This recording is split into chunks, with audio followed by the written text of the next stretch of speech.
tempo atrás, no final do ano passado, eu e a minha família nos mudamos de residência. Morávamos num apartamento, mudamos para uma casa. E os irmãos sabem como é essa questão de mudança, não é? Faz caixa, esvazia armário, olha para gavetas, encontra coisas que estavam perdidas há anos, redefine muitas coisas, fazendo uma boa doação daquilo que você já tinha. Nos percebemos como participantes daquela série de programas acumuladores, não é? E ficamos pensando, como é que eu pude guardar por tanto tempo isso? E uma das coisas que acontecem numa mudança são aquelas despesas inesperadas. Algo que acontece, um móvel que quebra, um transporte que não dá certo, uma situação que surge, aquele tão sonhado móvel novo, e assim nós vamos ajustando, de modo que, em algum momento, a mudança continua acontecendo e a conta bancária também, acaba fazendo uma mudança, não é? Até o momento que você fala assim, bom, eu vou ter que economizar de alguma forma, e foi isso que eu pensei, naquela mudança que nós estávamos fazendo.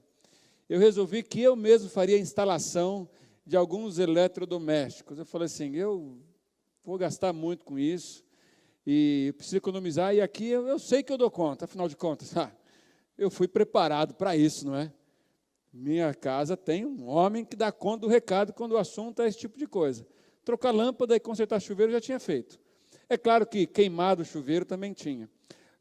Explodido algumas coisas também nesse processo, aí também já tinha acontecido comigo, mas dessa vez não ia acontecer nada disso.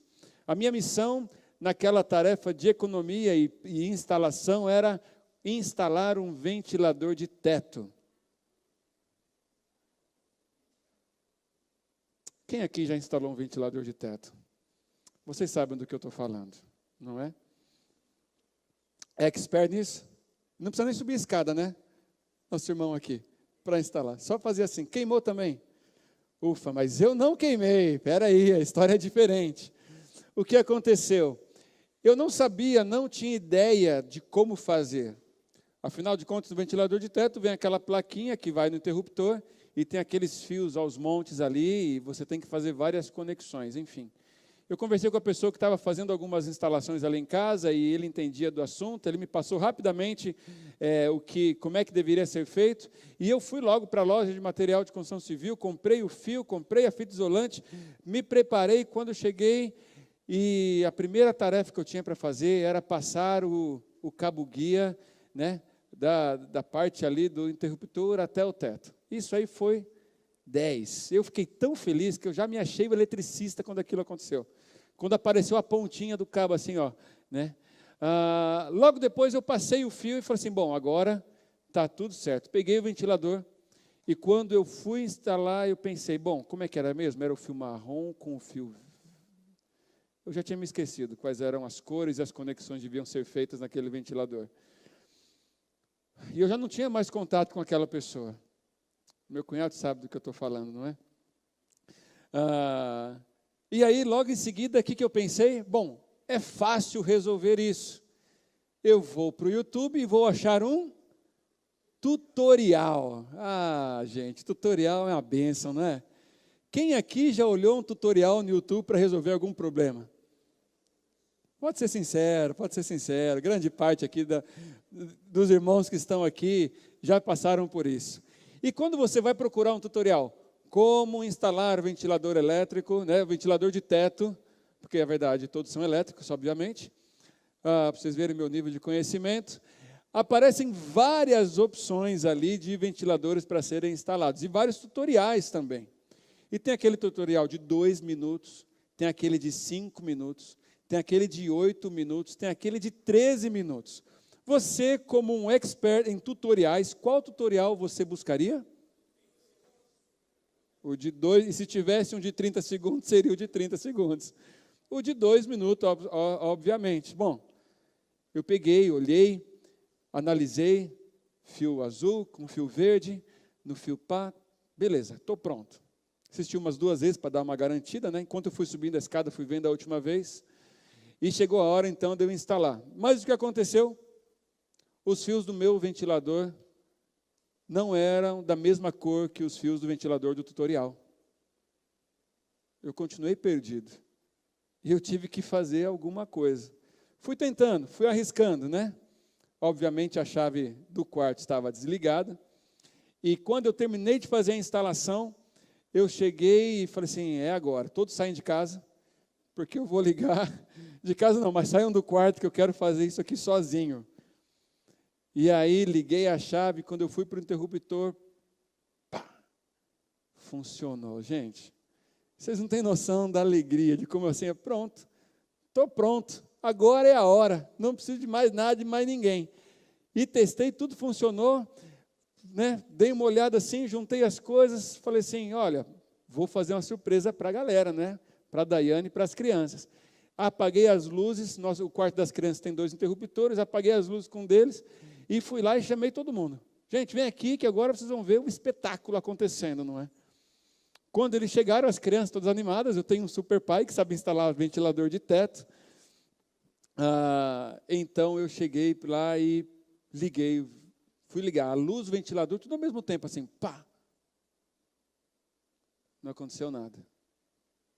Não aconteceu nada com a luz, não aconteceu nada com o ventilador, não aconteceu nada com as crianças, que elas ficaram assim, ó, naquela expectativa. Na minha ignorância, eu não tinha percebido, e naquele processo todo me veio à memória algumas aulas que eu tive de física no ensino médio. Aquele negócio de ligação em série, ligação em paralela, não é? Gente, você que está estudando, isso serve para alguma coisa na sua vida. Quando você for instalar ventilador de teto na sua casa, isso vai funcionar. Isso vai te orientar. Mas, obviamente, serve para muitas outras coisas, não é? O que eu não tinha percebido é que, como tinham 2 interruptores, um daqueles interruptores, por conta da ligação que eu tinha feito, ele isolava todos os outros comandos e nada funcionava se aquele interruptor estivesse desativado. Depois de algum tempo pensando e tentando resolver o problema, eu consegui. E, obviamente, que a ligação continua do mesmo jeito sendo feita. Se você for lá em casa, não mexa no interruptor errado, porque senão o ventilador não vai funcionar e a lâmpada também. Bom, por que eu estou falando isso? Por que eu estou contando isso para os irmãos? Nós vivemos numa era da democratização da informação. A informação ela é muito acessível, muito mais do que anos atrás. Todos têm acesso à informação. E as pessoas confundem informação com conhecimento. Essa democratização da informação ela é tão ampla, ou ela é tão impregnada, que ela as pessoas chegam a ficar confusas entre aquilo que é mentira e entre aquilo que é verdade. Já existe uma confusão, já são conceitos que são tanto quanto tensos para mim, para você, para as pessoas em geral, porque vivemos junto com as informações nesse ambiente aí que nós já comentamos algumas vezes de fake news. Enfim, as pessoas usam desse fenômeno para se ensoberbecer, ao ponto de que, quanto mais informação eu tenho, parece que mais argumentos eu tenho, mais convincente eu sou, até para que as pessoas acreditem numa boa mentira contada por mim, por conta do excesso de números e informações que eu pareço ter por certo e como verdade. As pessoas vêm se tornando experts no campo da sedução argumentativa e no campo da confusão em relação às informações. A fome de conhecimento, isso todos nós procuramos ter, as pessoas vão mais atrás dessa informação e confundindo essa informação com conhecimento, as pessoas acabam vivendo isso como se isso fosse uma soberba, algo do qual eu me orgulho e que parece que me faz ser melhor do que alguém ou maior do que alguém. É muito mais fácil, né, como a gente já comentou, argumentar, convencer ou ludibriar as pessoas com tanta informação que a gente parece ter. Mas lembre-se que isso é informação, isso não é conhecimento. Conhecimento leva a um outro tipo de comportamento. Por exemplo, Sócrates, um dos grandes filósofos aí, diz a respeito do conhecimento, ele diz que eu só sei que nada sei. Olha que frase profunda, né? Ignorada dos nossos dias, mas que traz uma reflexão. Eu só sei que nada sei. Will Durant, um outro filósofo, veja o que ele diz. Me permita ler aqui para vocês. 60 anos atrás, eu sabia tudo. Hoje, sei que nada sei. A educação é a descoberta progressiva da nossa ignorância. O conhecimento te leva à compreensão de que você sempre tem algo a mais a aprender. O mundo vai sendo ampliado conforme você vai adquirindo conhecimento. Mas o apóstolo Paulo, ele também traz uma palavra muito forte a respeito disso. E eu gostaria que você guardasse essa no coração. O apóstolo Paulo, lá em 1 Coríntios, no capítulo 8, no versículo 2, diz assim: quem pensa conhecer alguma coisa, ainda não conhece como deveria. Sempre há espaço para que nós possamos crescer. Sempre há espaço para que nós possamos adquirir conhecimento. Mas a questão é que, como nós confundimos informação com conhecimento, nós acabamos ficando superficiais naquilo que na maneira como nós lidamos com isso. E é por isso que os tutoriais, hoje, nas redes sociais, fazem tanto sucesso. Os tutoriais são muito procurados, porque nós queremos fórmulas rápidas, de resolver de maneira rápida aquilo que aparentemente nos incomoda e deixará de nos incomodar. Entre os mais procurados tutoriais está como aprender a dançar. Olha que interessante. E a série que nós temos compartilhado com os irmãos aqui desde o domingo passado é um convite para a família dançar. E será que existe um tutorial para a família dançar de fato? A grande questão é que esses vídeos, de forma prática, parecem ensinar algo que facilita a sua vida, que facilita a minha vida. Só que eles são simples atalhos. Eles ensinam a encontrar caminhos mais curtos. E nem sempre os atalhos são uma coisa que nos traz benefícios. Em vez de gastar tempo com os conceitos, em vez de gastar tempo com os princípios, em vez de gastar tempo com a lógica ou com o conhecimento que vai nos levar a resolver outras situações similares, mas não iguais, nós queremos ir direto no assunto e queremos resolver diretamente aquilo que está nos incomodando naquele momento. E não é isso que parece que nós fazemos com as nossas famílias? Mas para você entender um pouco melhor a respeito do tutorial, se você não tem essa prática, eu quero te convidar para me acompanhar aqui. Os homens receberam, ao entrar na igreja, um guardanapo. Apenas os homens, não é? Você deve ter olhado, essa cor aí, não sei não, hein? O que vai acontecer? Já perguntaram, né? Já ficaram preocupados, alguns. Mas eu quero ensinar algo, quero dar um tutorial para vocês, homens, a respeito do que vocês podem fazer com um simples guardanapo. Então, se você tiver uma Bíblia, uma base, pode ser a sua perna também, você vai ser bem sucedido. Eu quero agradecer aos nossos irmãos aí, o Eliúde, o Ítalo, o Eric, que estão nos ajudando com esse mini estúdio aqui, não é? Para que a gente possa fazer esse tutorial e para que você possa acompanhar em nossa tela. Se você nos acompanha pela internet, você também pode nos acompanhar. E eu espero que você aprenda, pega lá rapidinho na sua cozinha um guardanapo e você vai aprender a fazer algo sensacional com esse simples pedaço de papel.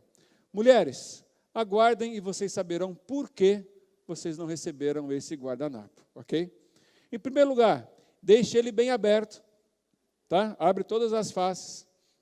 E aqui na base você vai fazer uma pequena dobra, como se ele ocupasse metade do espaço aí,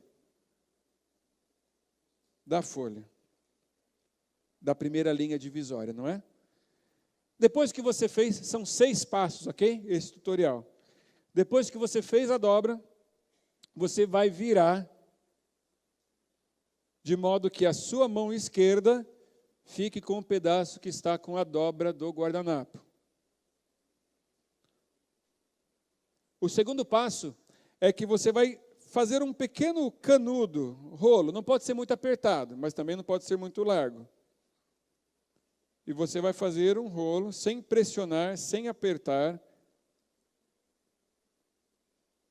A gente vê que tem alguns que já estão com mais dificuldade. Você pode ver aqui que nós temos já a dobra, um canudo já feito. Você pode dar uma alinhada aí, se ficou meio torto, ok? O terceiro passo desse tutorial é você, um pouquinho abaixo da dobra, essa que está um pouquinho mais grossa, é você apertar, como se você fosse esmagar, junte, bem apertadinho, tá? Esse é o terceiro passo. E ele é tão simples que a gente já pode partir para o quarto passo. O quarto passo é o seguinte, você vai começar a enrolar bem apertadinho, cuidado para não rasgar o papel, ok?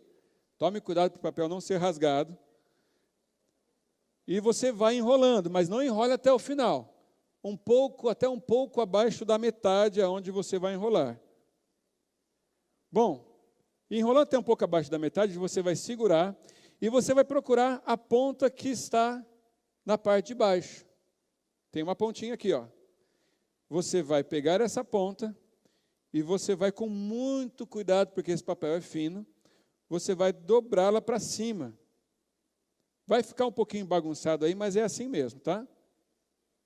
Veja bem, você terminou de levantar a folha, você aperta novamente embaixo dela, dessa abinha, e você termine de enrolar.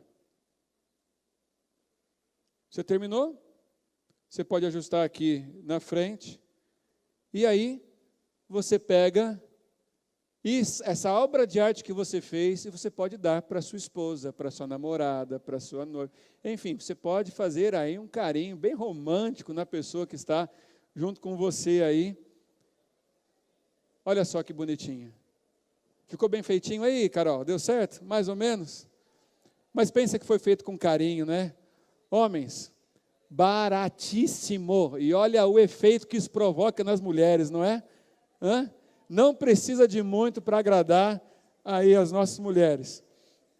Veja bem, muito simples, muito prático, e em 6 passos você aprende a surpreender a sua esposa na hora do almoço, gente. Aquela correria, aquela coisa toda, você preparou um guardanapo assim, deixa ali para ela no cantinho, e ela vai ficar feliz da vida o resto do dia. Bom, você pode, né, você pode compartilhar isso aí, pode gastar um tempinho aí falando, pensando. De manhã, não sei se é a sua experiência, mas pela manhã, algumas pessoas foram fazer a flor e saiu um barco. Outros desistiram no meio do caminho. Outros, quando começou o culto, já tinham usado guardanapo, não é? Eu espero que não tenha sido assim com você. Mas vejam bem, os sucessos que os tutoriais produzem na nossa vida, eles nos fazem encher de alegria. Você que conseguiu fazer uma flor, você nunca imaginou que você poderia fazer isso, fala a verdade. E você está se achando agora o artesão, não é? Acabou, agora você é o rei do origami. Sabe fazer dobradura e arte com papel, já era, não é? Isso nos infla, não é? Até que chega um momento em que os fios do ventilador têm cores diferentes daquele tutorial que você assistiu. Os tutoriais são tão práticos que eles só servem exatamente para aquilo que foi proposto. E aí chegam alguns momentos críticos para a gente. Por quê? Porque nós somos tão expertos na superficialidade, como os tutoriais, e nós acabamos levando isso para a nossa vida e para os nossos relacionamentos familiares.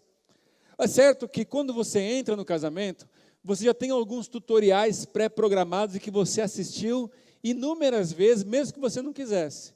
É a sua herança familiar. É o modo de ser da sua casa, é o modo de ser da sua família. Algumas famílias com uma elegância britânica, não é? Por favor, não sei o quê, na hora de sentar, se alguém fica em pé, todos ficam em pé, sentam também. Aquela coisa, né? Educada, bonita, elegante, charmosa. Outras famílias já têm aquele jeito um pouco mais extrovertido, dinâmico, onde todos falam ao mesmo tempo e todos se entendem, não é? E você fica olhando para aquilo e fala assim, hein, como é que isso é possível? Né? Em algumas situações, as famílias têm modo de ser diferentes. E aqui eu estou tratando não apenas de homem e mulher, mas estou tratando de pais e filhos, de irmãos e irmãs. Família é uma cadeia planejada e preparada por Deus, e nós acabamos simplificando tanto, que nós acabamos até banalizando, pensando que com alguns tutoriais nós vamos encontrar a maneira certa de nos relacionarmos com os outros. E esses tutoriais que nós trazemos como herança da nossa casa, a herança das gerações que se passaram, das tradições familiares, acabam muitas vezes moldando em nós um padrão de comportamento.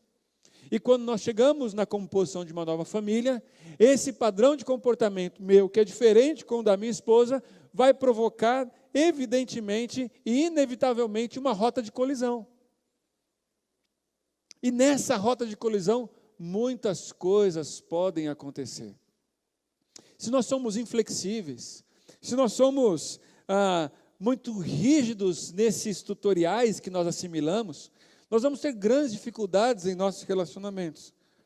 A rota de colisão é inevitável e a relação da família se torna tão instável que o futuro acaba ficando comprometido. Por quê? A minha pressuposição é de que aquilo que eu vivi na minha casa sempre deu certo e vai continuar dando certo, porque na casa para a qual eu me mudar e formar uma família, as coisas precisam ser do mesmo jeito. Só que a pessoa que está do outro lado, disposta a colocar a aliança que tem o meu nome, também tem o mesmo padrão de comportamento, também tem a mesma assimilação dos tutoriais que foram sendo assistidos, também tem a mesma forma de ser família, de um jeito diferente, mas sedimentado. E se essa relação ela não for tratada de uma maneira como deve ser, muitas situações tristes e prejudiciais podem chegar e surgir às nossas casas, às nossas famílias. Às vezes, essas formas, elas são tão veneradas.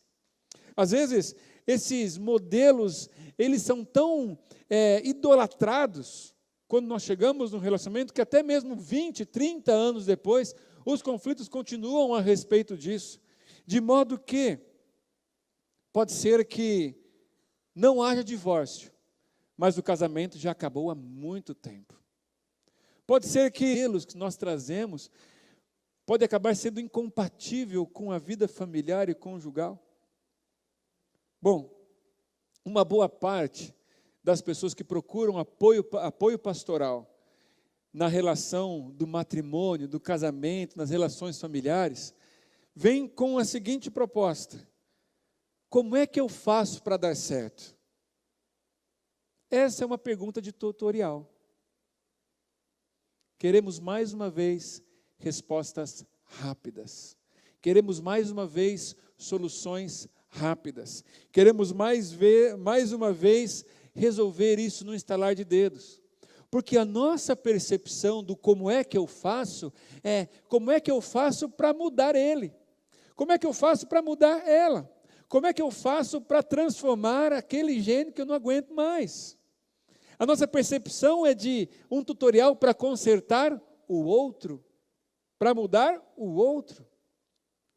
Enquanto as formas, os tutoriais, as heranças imutáveis da família de origem forem os direcionadores do relacionamento familiar, inevitavelmente as rotas de colisão vão ter esse seu momento de encontro.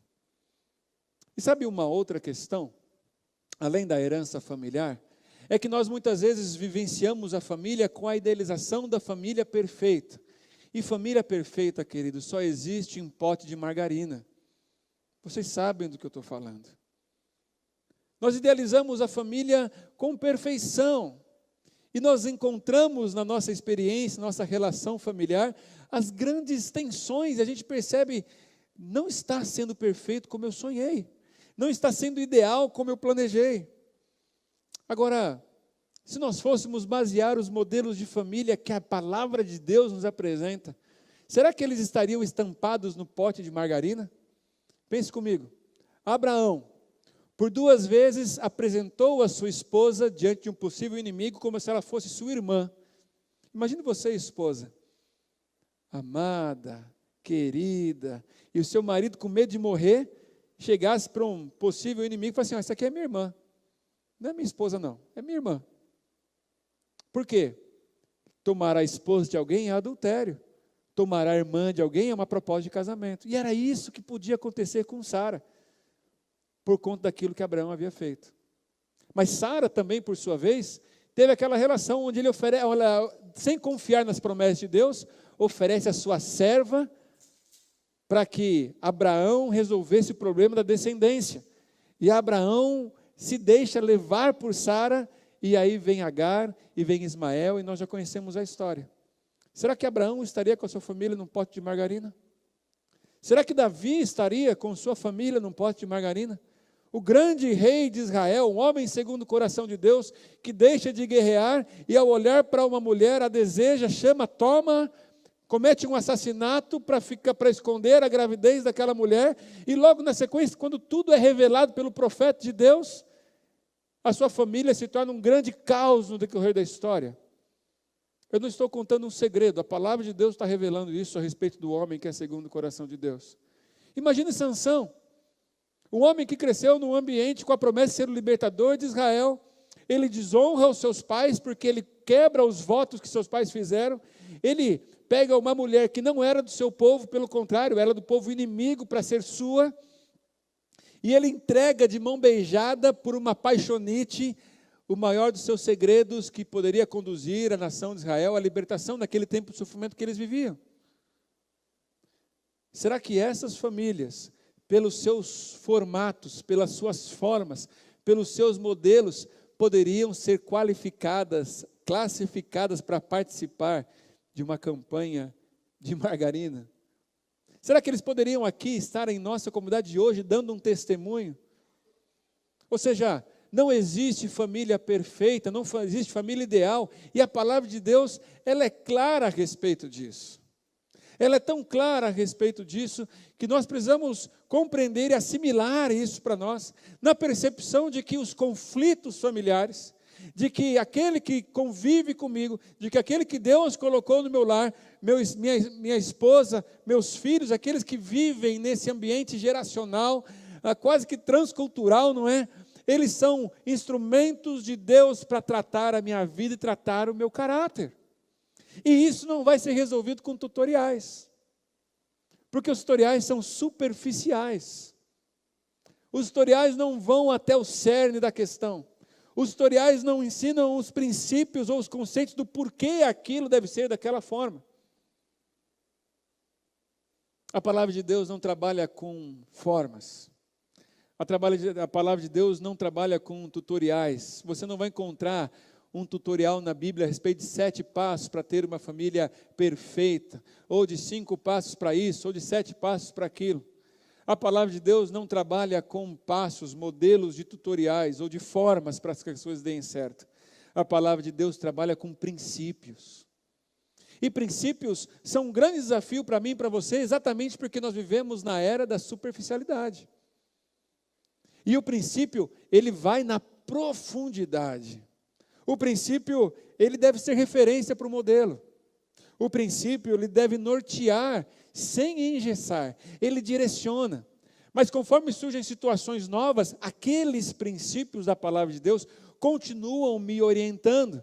Ou seja, eu não fico refém de um novo tutorial quando eu decido compreender, estudar, buscar e me envolver com os princípios da palavra de Deus para minha família e para qualquer outra situação da vida que seja. Os princípios são capazes de corrigir essas rotas de colisão que parecem ser inevitáveis e parece ter aquele bate-bate, não é que vem, vai, vem, e cada vez mais as feridas vão machucando os corações e vão distanciando as pessoas dentro da própria casa. Os princípios da palavra de Deus, eles exigem sim essa profundidade para vivermos de acordo com uma maneira que agrada a Deus. E para isso, nós precisamos compreender um outro texto, ou mencionar um outro texto da palavra de Deus, que é lá em Romanos, capítulo 12, versículo 2, que alguns irmãos conhecem de decor. Transformai-vos pela renovação da vossa, para que vocês possam experimentar qual é a boa, agradável e perfeita vontade de Deus. Ou seja, compreender os princípios para viver em família exige uma transformação do outro. Talvez mas principalmente da minha mente. Se eu quero experimentar a boa, agradável e perfeita vontade de Deus na família, eu preciso transformar a mente daquelas pessoas que convivem comigo, porque eu estou pronto. É assim que nós pensamos. E talvez o processo seja exatamente o contrário. Com certeza é o contrário. Transforme a sua mente de acordo com a palavra de Deus. Experimente a vontade de Deus, boa, agradável e perfeita, pela transformação da sua mente, do seu entendimento, dos seus conceitos, da sua inflexibilidade. Você pode estar pensando que isso parece ser muito distante ou está sendo muito confrontador, mas o versículo 1 desse mesmo texto fala assim: apresentem os vossos corpos como sacrifício diante de Deus, santo e agradável. Ou seja, a palavra de Deus, ela não se refere apenas à mente, mas ao corpo, ao todo do nosso ser. Se nós queremos compreender a vontade de Deus e viver em princípios, nós precisamos ter a nossa mente transformada. E aí nós vamos compreender princípios que nos cercam, princípios que nos norteiam, princípios que nos orientam. E eu queria compartilhar com os irmãos alguns desses princípios, entre outros, que podem me ajudar e te ajudar a viver em família de uma maneira que venha a trazer algo de renovo, de cura, de leveza para mim e para você e para as nossas famílias e para aqueles que nos cercam. Em primeiro lugar, o primeiro princípio que eu queria compartilhar com os irmãos é a respeito da afirmação do outro. A nossa tendência, com o passar do tempo e da nossa natureza humana, é crescer para o outro diminuir, é fazer o outro diminuir para eu crescer. E a questão é que na relação familiar, esposo e esposa, pais e filhos, irmãos e irmãs, essa relação ela é tão íntima, ela é tão intensa, ela é tão espiritual, inclusive, que o outro acaba revelando algo sobre mim que eu não gosto. E é por isso que eu me rebelo contra o outro.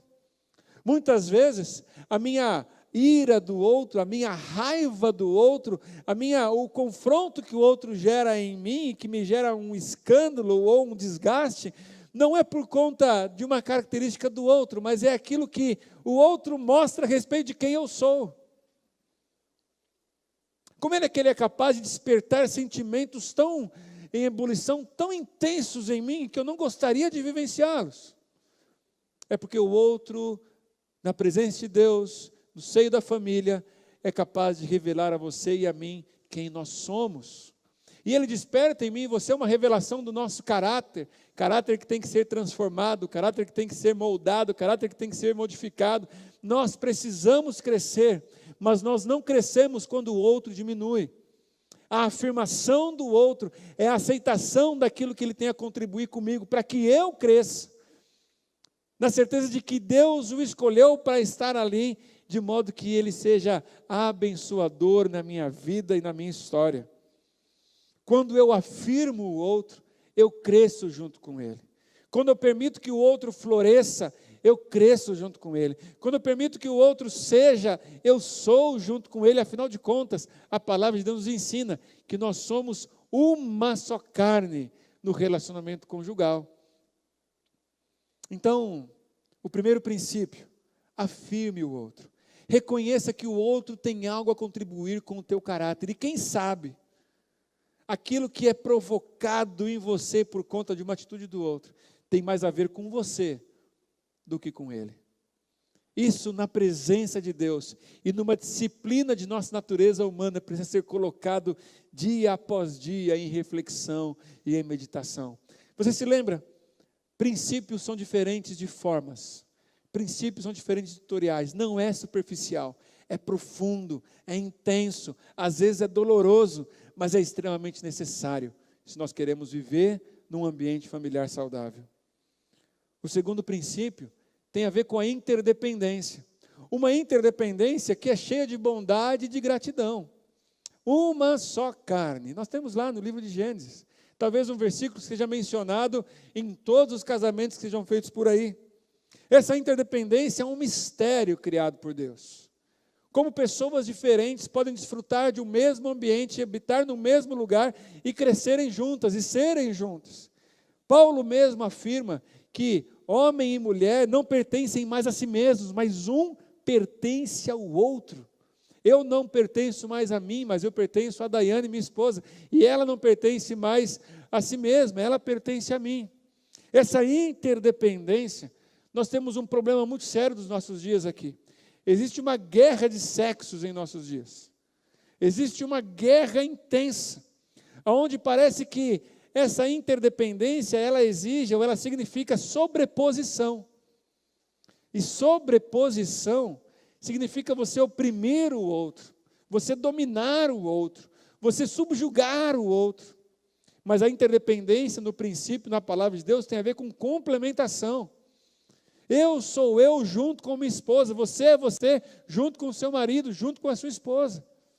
E é assim que nós vamos vendo a família de acordo com a vontade de Deus. Ou seja, reconheça a bondade de Deus em te completar, porque você era metade, mas agora você é inteiro. Se você ainda é metade, você será inteiro. Então, creia nisso e já seja grato ao Senhor pela sua bondade e pela sua generosidade. Nós somos interdependentes e isso deve ser levado para a nossa história com bondade e com gratidão ao Senhor. Tem um terceiro princípio, que é o princípio das recompensas. E como nós vivemos caçando recompensas, não é? Esses dias tinha um grupo de pessoas aqui na igreja, estava para começar um ensaio, era um sábado de manhã, e tinha um grupo de jovens aqui, parados aqui. E eles todos estavam olhando no celular, estavam juntos, mas estavam cada um no seu celular, assim, se movimentando. Eu desci do carro e falei assim, essa galera está caçando Pokémon. E a primeira, eu dei bom dia, eu falei, bom dia, vocês estão caçando Pokémon? Eles olharam para mim assim, e tem um aí dentro. Dentro da igreja tinha um Pokémon, gente. E eles não sabiam se eles podiam entrar ou não, se isso seria um sacrilégio, né? Seria um pecado entrar na igreja. Eu falei assim, Pokémon aqui, se tiver, a gente repreende e resolve isso. Tá? Então ele vai ter que sair, então fica preparado que vocês vão caçar ele aí fora. Nós vivemos caçando recompensas, vivemos caçando pontuações, ou queremos que os outros sejam merecedores das nossas recompensas. Eu sou um cara tão generoso, tão bondoso, que o outro precisa merecer a minha bondade. Eu retribuo a bondade que eu recebi. Isso é falta de graça, isso é falta de compreensão. Sabe por quê? Isso é falta de compreensão de que aquilo que nós recebemos em Jesus Cristo é maior do que qualquer outra pessoa pode nos oferecer, inclusive o seu marido, a sua esposa, os seus filhos, os seus pais ou os seus irmãos. A palavra de Deus afirma que nós somos abençoados com toda a sorte de bênçãos nas regiões celestiais, e não existe nada maior do que isso. Se você procura uma recompensa maior do que essa, você não compreendeu o que é a graça e o que é o amor de Deus, você precisa entender. Não existe algo que a sua esposa ou seu marido possam oferecer no seio da família que seja maior do que a própria graça de Deus manifesta em Jesus Cristo. Então nós não precisamos caçar recompensas, nem mesmo na família. E quando eu compreendo que Jesus Cristo me abençoou com toda essa sorte de bênçãos, eu sou capaz de agir como Ele, com generosidade. Quando eu compreendo que eu já sou abençoado, que eu já tenho vida abundante de Deus em mim, eu sou capaz de oferecer sem perguntar se essa pessoa merece ou não.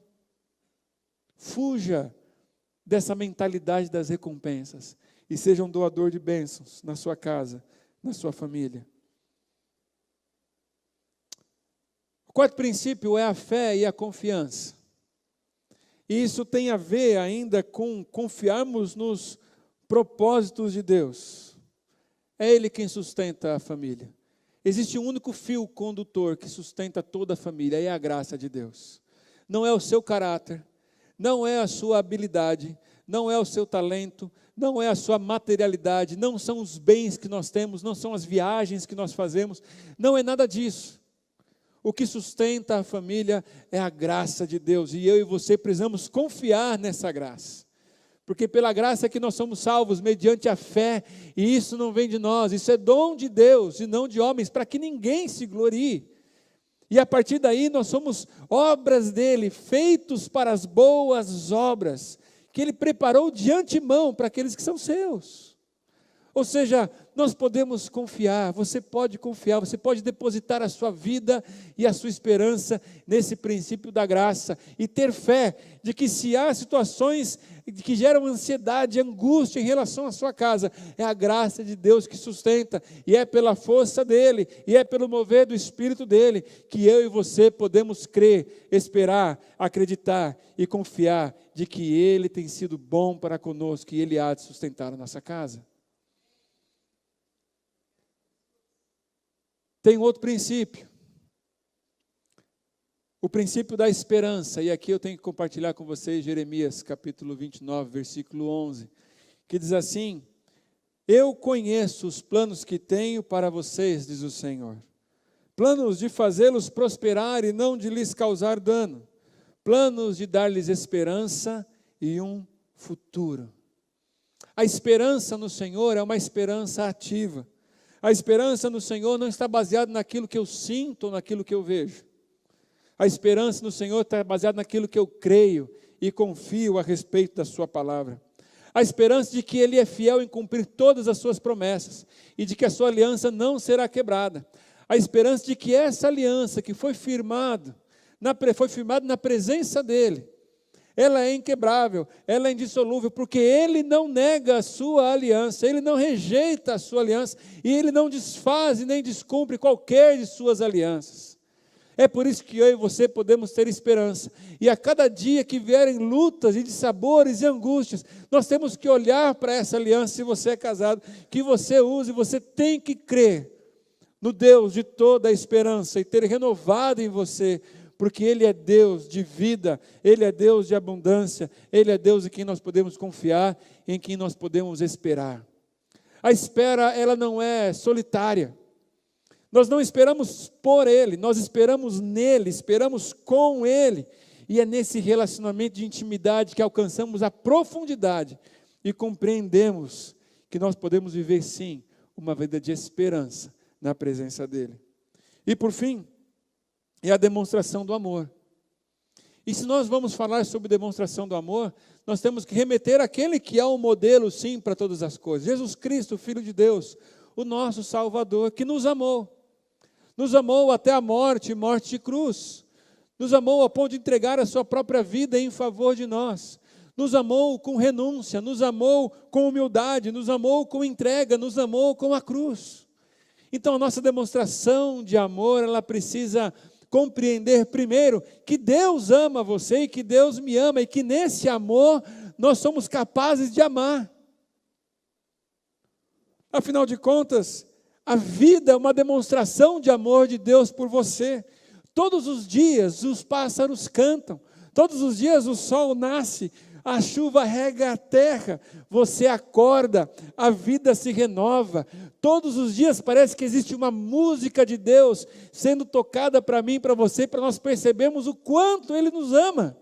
A vida é uma grande declaração de amor de Deus por mim e por você. Então não precisamos andar como mortos por aí perambulando, mas crentes nesse amor de Deus, vivendo e desfilando nessa harmonia. Quem sabe acompanhando os passos dessa música de Deus por mim e por você, que nos permite olhar para a vida e não ver mais uma vida em preto e em branco, mas ver uma vida colorida, porque a vida de Deus enche os nossos corações. É por isso que nós cantamos que a Deus damos glória por tão grande amor, seu Filho bendito por nós todos deu, aleluia. É por isso que você pode olhar para a sua casa e para a sua família, e você pode ouvir a música ecoando, ou você pode dar um play novamente nessa pausa que você tem dado há tanto tempo, e demonstrar esse amor de Deus, e quem sabe entoar esse cântico novo, e quem sabe dançar essa valsa que Deus nos convida, numa grande ciranda. Uma ciranda que não é mais de uma ou duas pessoas, mas são de 3, 4, e a Trindade participa disso. E nessa ciranda nós vamos nos moldando, nessa ciranda nós vamos nos harmonizando, nessa ciranda vai despertando uma nova melodia, onde a vida passa a ser cantada, dançada, entoada com entusiasmo, com alegria, com leveza, porque Ele ama a família e Ele ama a sua vida, e é por isso que eu e você podemos não apenas amar, mas demonstrar esse amor de Deus pelas nossas vidas, em nossas casas, por aqueles a quem nós amamos também. Irmãos, respeito, dignidade, perdão, sorriso, um olhar cativante, suave, sensibilidade para ouvirmos além das palavras, são toques dessa harmonia de Deus para a família, são toques dessa melodia de Deus na família, são toques não com passos marcados, regrados, como se fôssemos robozinhos, mas na dinâmica da vida, podemos continuar cantando e dançando e vivendo como família na presença de Deus. E para que você possa compreender isso de uma forma mais prática, a partir daquilo que nós fizemos no começo, eu quero mostrar mais uma vez para você. E aqui eu encerro com os irmãos. E aqui você não precisa fazer novamente, você pode me acompanhar. Afirme o outro. Não ocupe todo o espaço do outro, mas dê espaço para que o outro cresça. Sejamos interdependentes, enrolados, enroscados, únicos, no formato que devemos ser, permitindo que as formas sejam moldadas à medida que nós vamos vivendo em família. Não se permita esganar o outro nessa vida de recompensa. Não permita que essa busca por recompensa ela seja imposta em nível que você comece a sufocar o outro. A fé e a confiança são alicerces, são firmes, são como esse caule que é formado, dando firmeza e sustentação. Tenha esperança. Tenha esperança de que um broto novo pode ser lançado. E ali aonde não existe folha, ali aonde não existe fruto, ali onde está seco, há de brotar algo novo de Deus. Permita que as folhas brotem novamente, na esperança.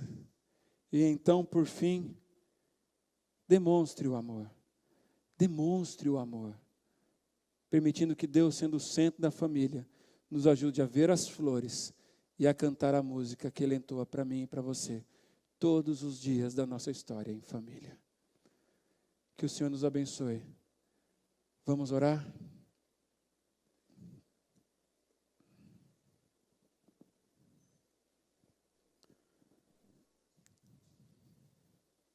Santo Deus,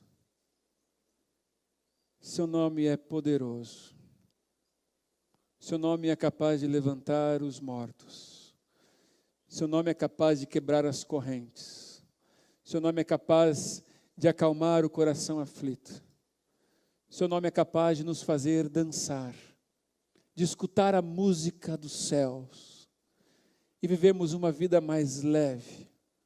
É no Seu nome, Senhor, que nós oramos e que nós clamamos para que o Senhor nos liberte das formas, nos liberte dos tutoriais, da superficialidade, mas que nosso interesse no Senhor seja de construir essa família baseada nos princípios, ó Deus, e que de fato possamos conhecer, ouvir a melodia que toca, e sendo transformados, sendo edificados, sendo moldados um ao outro, sejamos sim edificados na rocha, em Jesus Cristo, com os nossos lares. Homens e mulheres, esposos e esposas, meninos e meninas, crianças, jovens, pais e filhos, irmãos e irmãs, que encontrem, Senhor, na profundidade da Sua palavra, o verdadeiro sentido e princípios para investir, para crer nos Seus planos de paz para as nossas famílias. Em nome de Jesus. Amém e amém.